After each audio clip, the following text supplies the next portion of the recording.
Welcome in, ladies and gentlemen, to another edition of the Bengal Tiger Recruiting Podcast. I am Billy Embody. Shea Dixon is here, getting this podcast out to you guys right before the U.S. takes on Iran here in the World Cup.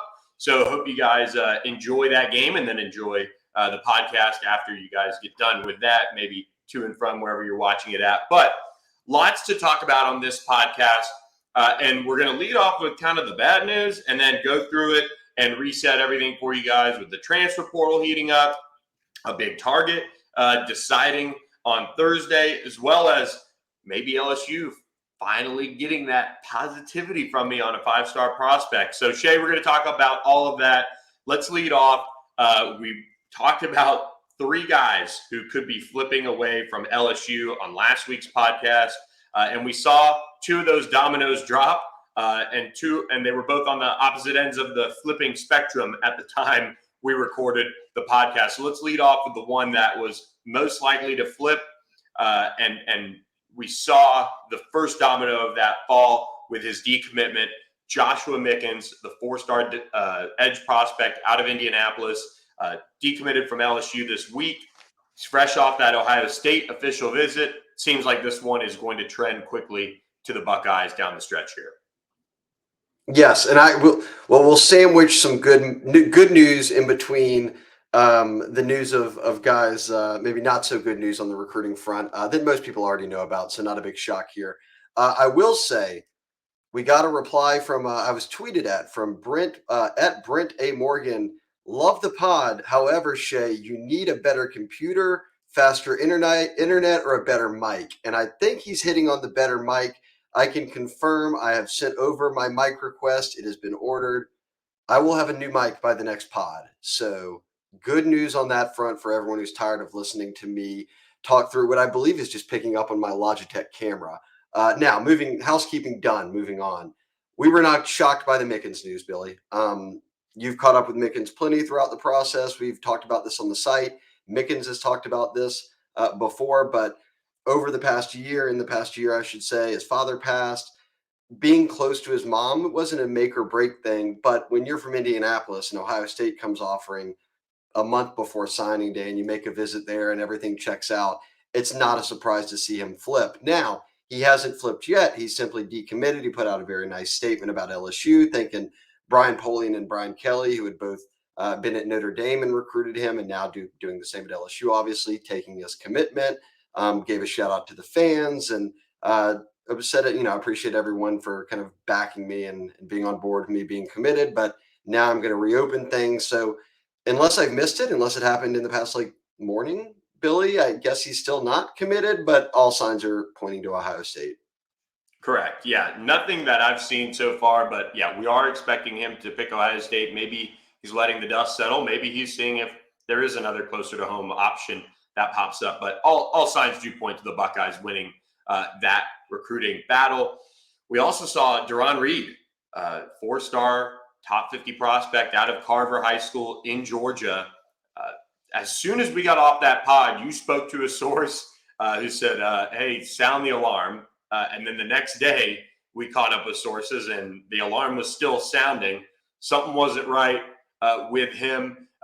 He had been communicating with LSU. He was communicating throughout this kind of process, but Auburn had really made its move here and made its move swiftly and definitively to flip him away from LSU. I didn't have a pick in, but we updated it on the site shortly, kind of after podcast. Within 24 hours, we had notes up on what kind of his status was and how we expected it to play out.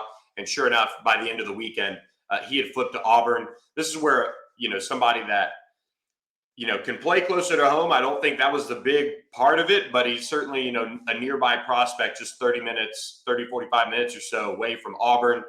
We saw the buzz happen with Hugh Freeze being hired. We've seen Auburn gain commitments before they even got Hugh Freeze to the podium. So it's not just Duron Reed, but a big NIL package from Auburn, who really hasn't been a player in that game in the last year and a half. They've been stockpiling, and they get Duron Reed to flip from LSU. I don't think there's anything wrong with saying that NIL played a factor either. That's just where you're at in the modern era. And I'm not sitting here saying that Auburn will outspend LSU for every player and anything of that nature. I just know with LSU, it's the NIL approach and package, whatever you want to call it, is more of a long play across your time in college of different opportunities you'll have, all of these different kind of whether it's connections through LSU or exposure you'll have or whatever it might be. And it's very similar to what Bama's doing, what Ohio State's doing, what kind of Georgia has been doing to a large extent. People will point to A&M last year and say there's got to be some middle ground between not spending and spending everything. Of course there is. I think that's the middle ground is what a lot of programs are operating through right now, including the ones I just mentioned.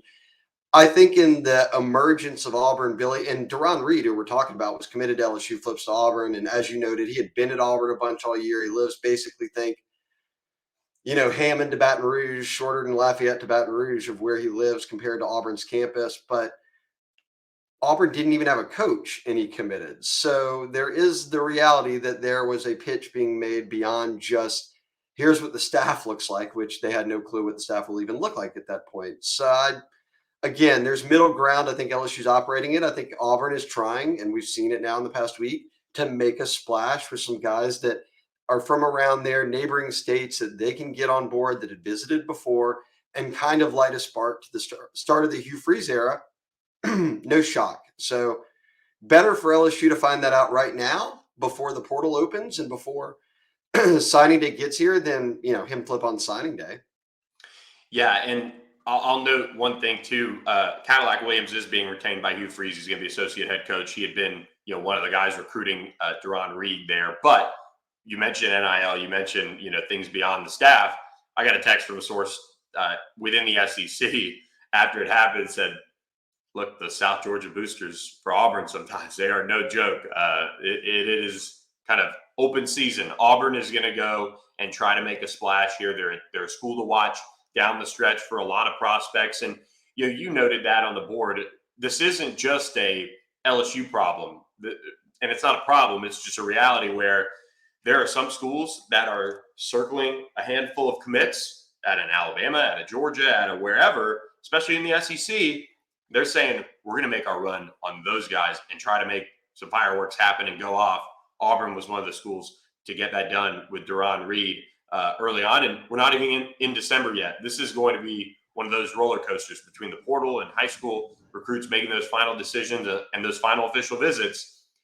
The roller coaster and the ebbs and flows, as you like to say, of recruiting are going to pop up in a big way down the stretch here before the early signing period gets underway. Oh, in a big way. So we'll see what Auburn does. And look, LSU, people also say, are we going to finish with the dud? We'll talk about some guys here in a minute in the 23 class, but do we finish with a bang? Are we going to go scooping up a bunch of kids? I've said it before on the podcast. You don't want your class to hinge on scooping up kids around signing day. You'd like to be in the mix for a handful, which is what they are. Desmond Ricks, who we're going to talk about, Toviana, we've talked about plenty. Really nothing new on that front. Nicholas Harbor is taking it to the signing day in February. That's fine when you chase guys like that. You don't want to go into signing day with 15 commits and hope that you can land 10. So we'll see how signing day goes for them. But with the portal, I think being open December 5th, that will tell us a lot about how they can fill needs for next year and then hold on to this class, at least what you've gotten so far. Try to add a few and they'll be more than fine. We'll talk about kind of where they rank and maybe how they make and finish at the end of the pod. I guess another quick housekeeping note, Billy. Let's jump to 24 for a second before we get back to an important piece in 2023. So for next year, Sterling Dixon, no relation, is committing to a school, LSU, Auburn, and Bama, I think are his top three. I don't know if he's told us anything different than those, but has visited LSU a ton, speaks very highly of the program, the coaches, visited these other programs plenty, was at the Iron Bowl this past weekend. He's going to announce on the 1st. I know this is for a far time away, so even if you get a kid like this, you've got to hold on to him for more than a year, but we're leaning in-state, staying in-state. I mean, it's tough to get Bama kids, especially if Bama's got them on campus right before they're announcing. Yeah, four-star linebacker, kind of an edge, a tweener, quite honestly, especially with him coming off a junior season. He's still got a year of developing to go. Sterling Dixon, a four-star edge prospect, top 100 prospect on On3, is going to make his decision on Thursday. You alluded to it. Tough to get kids from Alabama that either of those programs really, really want. Both of those programs really, really want Sterling Dixon. I would say the Tide have a lot of momentum right now coming off of that visit. Spoke to a source close to Sterling Dixon, and that's kind of the feeling I got. It's the feeling we've gotten talking with sources. But we'll say this, and I'm not saying LSU is going to go out and flip a kid that either commits to Auburn or Alabama from Alabama, but he's still going to take visits from my understanding.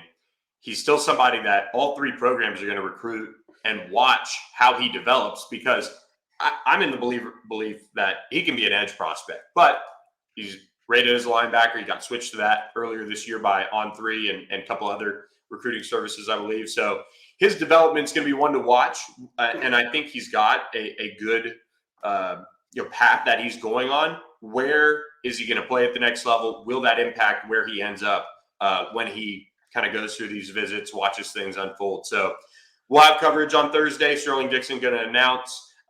We will not be adding, or we don't think at this point we'll be adding another Dixon.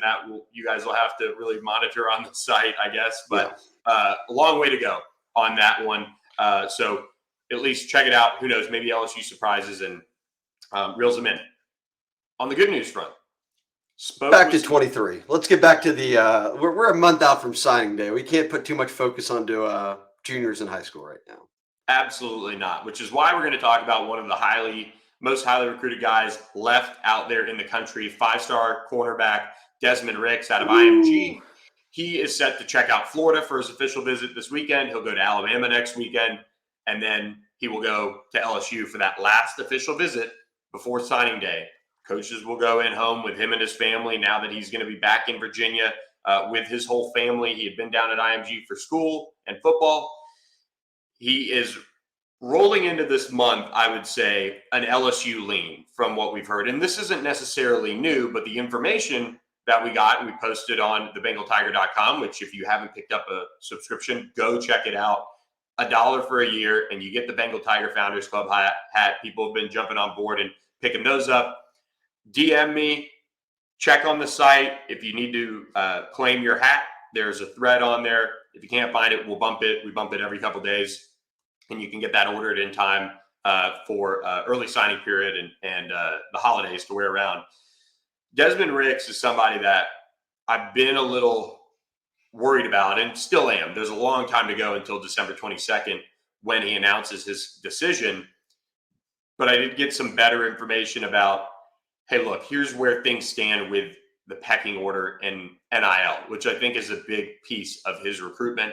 Jordan Arcebo has done a really good job on LSU side of things. Robert Steeples, Brian Kelly, the whole staff. He's been on campus a bunch. He's also visited Florida and Alabama a bunch. Right now, I do feel good about where LSU stands. Official visits are still left to come with all three programs, and there are pitches that are going to be made. But LSU sitting in a real good spot based on what I heard about the NIL package centered around Desmond Ricks. I think LSU fans love hearing that. I can argue that you can't, I don't know, defensive tackle is an important piece. I can argue that he's the most important recruit left on LSU's board. Uncommitted prospects out there. And I know Toviano, Nicholas Harbor, Isaac Smith, who plays safety. Toviano plays DB, can kind of go in between corner and safety, and Harbor being a tight end, DN type of athlete prospect. None of those to me are as important as corner. Defensive tackle is very important. I think they need some depth there beyond Wingo and getting Mason Smith back next year. It feels like you got Guillory, and then even then you don't know what you're getting from Guillory in a post Jaquel and Roy world. Maybe he raises his level of play some, but we haven't seen anything from the rest of the group yet. So defensive tackle is important. I just think after they went transfer portal heavy on corner, they don't have any of those young guys in the. I mean, LaTerrence Welsh is a guy we can mention as a boundary corner, and you can see maybe what he can do for him next year. But you don't know anything about Demarius McGee and Raydarius Jones. The only two guys you brought back from the Orgeron era at corner don't play this year any corner. It's just been all of the transfers. So those transfers got you at least one extra year. Sevyn Banks will probably be the only one who's still sticking around because of his injury that allowed him now to come back for another year.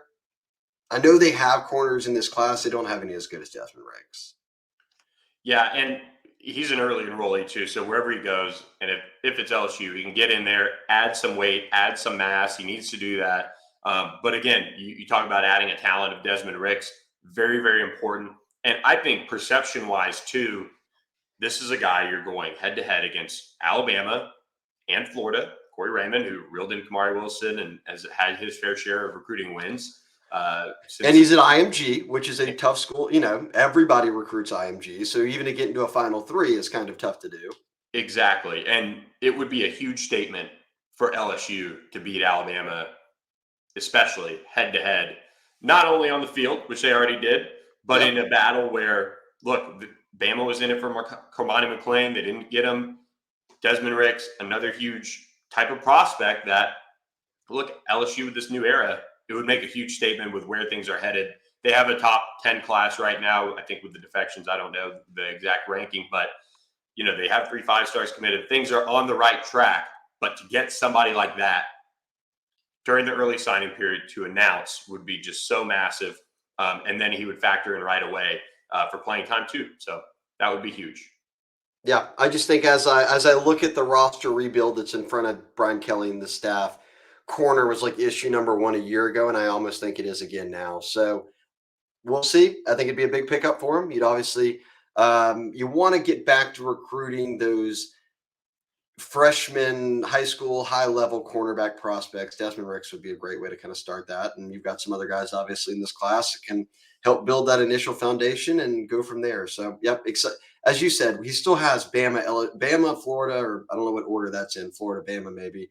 But then LSU last for his official visits. That's 3 big weekends at 3 different SEC programs. A lot can happen. But I feel like, and you wrote a breakdown on the site, so I won't spoil all your info there. But the sense was that if we felt like LSU led going into these visits, we feel even better about that right now.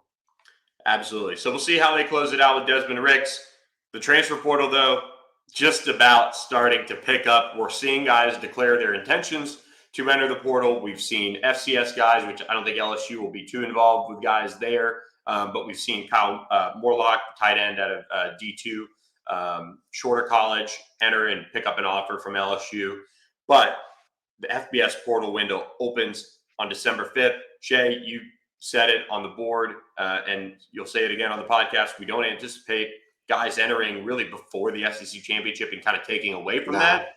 But we think it'll be a pretty active time for LSU, both in the acquiring new talent and probably some guys that make sense that'll move on after this season. So we don't know the whole picture just yet, who's going to be gone, how that's going to affect roster numbers. But just looking at it, and I think I know one of your answers here, your biggest needs entering the transfer portal right now with that window opening and where LSU stands with everything. Yeah, you got to go back to corner as maybe number 1. If not, defensive tackle is certainly a spot you need to find some depth at. Losing Duron Reed, obviously, is a guy you thought could kind of play a little bit early on and then be a real player for you on the interior. With him flipping to Auburn, that makes it a little more paramount. I don't think they're going to get like a Jordan Hall type of guy. He visited LSU, but he's talked up a lot of schools. We'll see ultimately where he ends up. I think they need to find it through the portal. So I'd rank DT. I still think they need tight end help, and obviously they do too. The only portal offer they have out is, as you mentioned, Kyle Morlock out of Shorter University, so he's a tight end. Those 3, I guess, would be big for me. Running back, I know people are monitoring just because it got real short on depth here at the end, but you still have to see what John Emery and guys like that are doing. If you're getting everybody back and you bring 2 guys in, you might be fine there from the signing class. I also think they'll go best available, Billy, at a number of spots. Like if a very good safety or a wide receiver or whatever, someone pops up and it makes sense, you go after them. And Brian Kelly said this, that in terms of the current roster, he said a lot of that they did during the bye week. They got a feel for who may go, who may come, or who may stay, all that. Then he said after SEC championship, so basically starting December 5th, he said we now have to juggle the portal opening, exit interviews with our guys leaving, guys entering the portal, signing day, recruiting, being on the road, going in home with kids. There is a number of things now that, because you have an early signing period coupled with an actual transfer portal window that's happening simultaneously, while also, remember, Billy, they lose a week. Right now, everybody else can be out there recruiting. LSU and Georgia are in SEC championship, and same for the rest of the conference championship teams. you're just focused on the team right then and prepping for the game. You're not going out on the road all week to recruit. So that's a lot of things to juggle when it comes, but I think they already have a very good feel for what their, in fact, I know they do, of what their kind of pecking order is in terms of, all right, if these things happen that we think, if we finish with this signing class and, the guys we have, and if these guys leave the roster as we anticipate and these guys stay, what do we really need? And here's the positions, and here's what we need to go ahead and figure out, identify immediately. I think I said this on the podcast last week too, Billy. It'll be a lot of starting Monday next week, the 5th, when it opens. Every team just has someone in there refreshing the portal, and you watch all day. And that takes me back to best available. If a big kid pops up, you go after him. And maybe quarterback could be a little different. And it's kind of, you only go after someone if you really feel like you need it. But it'll be interesting to see kind of who all drops into the portal. Maybe not even at positions of real need, but if they maybe have a Louisiana connection or something to where they feel like they need to get involved. I don't know. I don't know how fun it's going to be for us to cover, but maybe it'll just be fun to see looking back on it. Yeah, and not to mention that once these kids go into the portal and they can really recruit them, you're dealing with coaches on the road recruiting portal guys as well. They're going to do in-home visits. They've got official visits they can bring them in on. It's going to be wild on that front too. I would agree with you. I think corner, huge need. Defensive tackle, most likely a really big need there. And then I think wide receiver would be an underrated one. We see a lot of receivers go into the portal. We see a lot of receivers looking for new homes, looking for new opportunities, guys that have skins on the wall. We saw it last year with Jordan Addison. I think this upcoming season or this upcoming portal window will be kind of a telltale sign for what the market looks like with transfer receivers. You're going to lose Keyshawn Butte, you lose some veterans.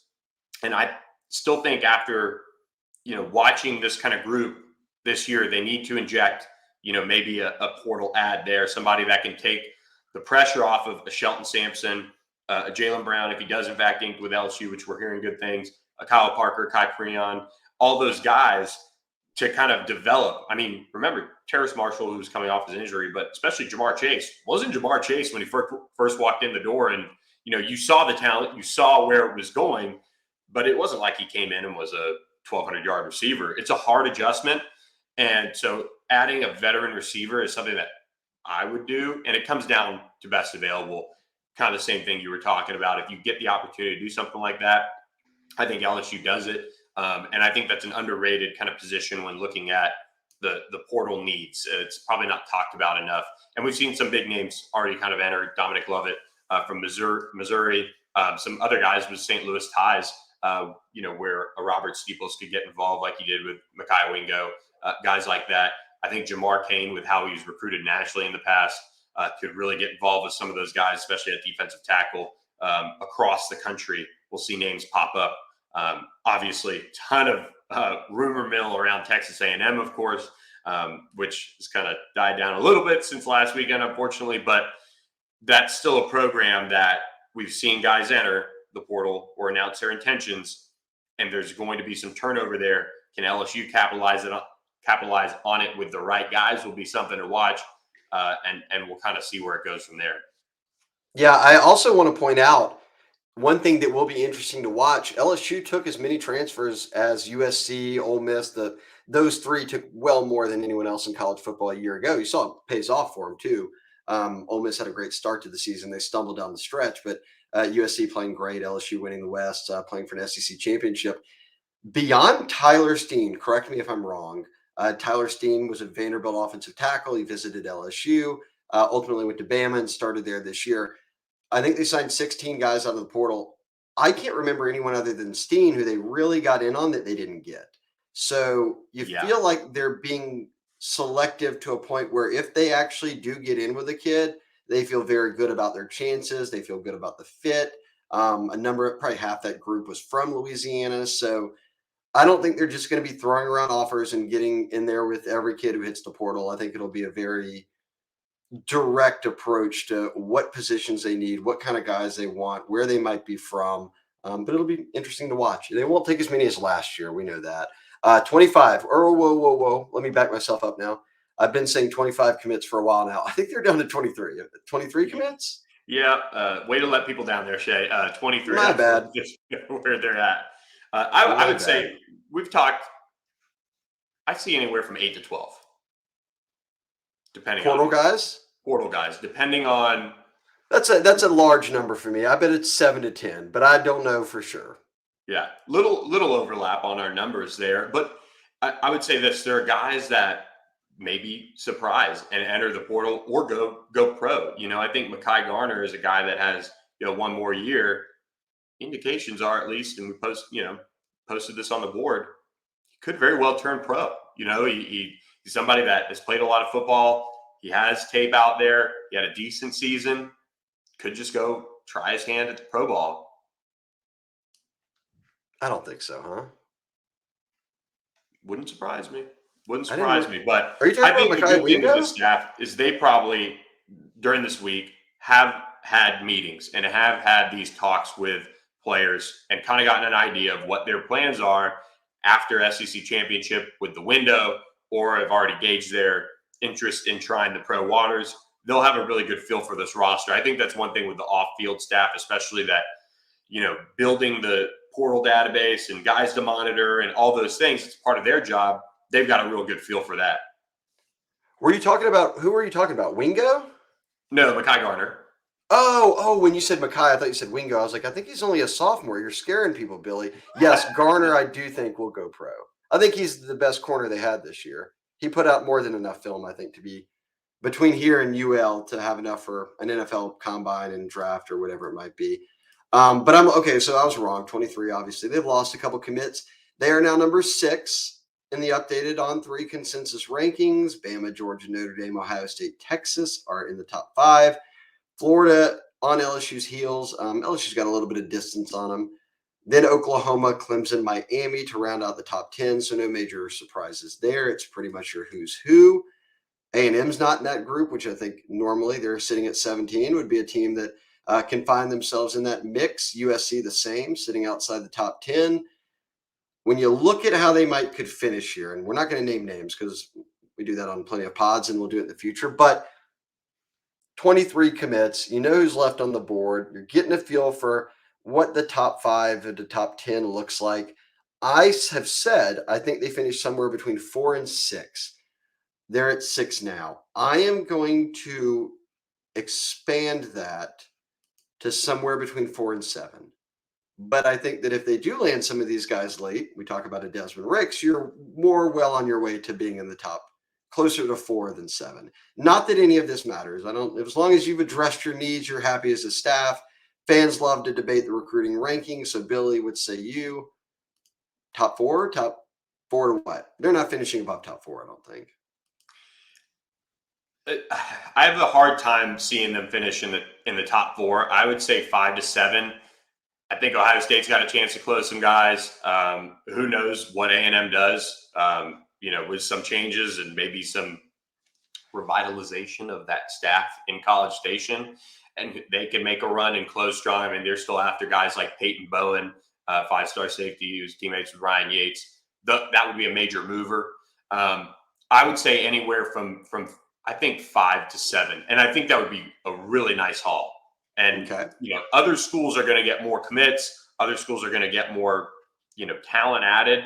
And that top 10 kind of encapsulates that. That it's a group of schools that adds down the stretch. Especially I look at it in Ohio State. So I would say 5 to 7 range is probably where they're at. I could see it being more closer to that 5, and you'd have to be happy with that. And I feel like with the guys on the board, they're big enough, shakers in the rankings that you could get to that 5 mark and be very, very happy with it. Nope, I completely agree. I think they're in that range. It'll be a good class, and no matter what, you've got the portal to kind of go out there and fix patch any holes you might still have or feel like you're going to have heading into next season. So solid run. Look, it was a great year on the field in the regular season. They'll play for an SEC title this weekend. Recruiting is on that same trajectory. You're recruiting with the best of the best. You're in the mix with a lot of big guys late. You've held on to the bulk of your class, obviously. Only a couple of defections. So all is well, Billy. All is well. And I'll have my mic in, so all will be better. In fact, now that Yes. I'm looking at it, I've got no mic set up. the ring light, which should be actually on and on me, is just a prop here in the background at the moment. Yeah, I think I'm doing this video podcast all wrong. I've got to step it up. Yeah, I will. Well, next segment, I will sound great.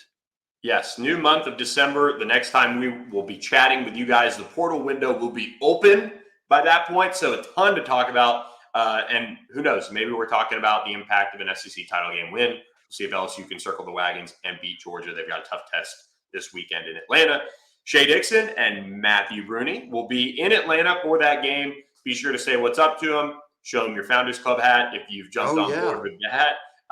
But with that, we're going to wrap up this edition of the podcast, let you guys all go, get back to watching U.S. versus Iran in the World Cup. Shea, thanks for joining. Everyone, thanks for listening.